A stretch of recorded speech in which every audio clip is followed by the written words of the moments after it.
AC Taunsa office में खिदमत revenue खुली कचहरी का इनाकात। असिस्टेंट कमिश्नर तौसा असद अली चांडिया ने लोगों के मसाइल सुने।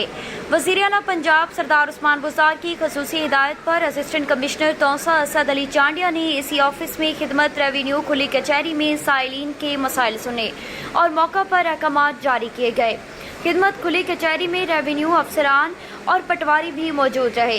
असिस्टेंट कमिश्नर तौसा असद अली चांडिया ने अल मंसूर न्यूज़ से गुफ्तगू करते हुए कहा कि बिस्मिल्लाहिर्रहमानिर्रहीम। गवर्नमेंट की इंस्ट्रक्शन के मुताबिक खुली कचहरी का इनकाद किया गया है, तो रेवेन्यू गिरदावरी की वजह से आज ये 2 बजे तक इसका इनकाद किया जाएगा। अभी तक हमारे पास 112 एप्लीकेशन रिसीव हुई हैं और उसमें से 100 जो हैं वो डिस्पोज ऑफ हो गई हैं, 12 जो हैं वो 2 से 3 दिन में डिस्पोज ऑफ हो जाएंगी। उसमें जो विज़िट्स हैं वो 2 से 3 दिन में कंप्लीट होंगे और जो यहाँ पर रेवेन्यू रिकॉर्ड देखना था, उसकी छांट थी, डोमिसाइल थे, रजिस्ट्री था, ये चीज़ें हैं जो वो मौके पे हल कर दी गई हैं। और इंशाल्लाह ये एक ऐसा इक़दाम है जिसके ज़रिए आवाम को उनकी दहलीज़ पे जो इंसाफ है वो मुहैया किया जा रहा है।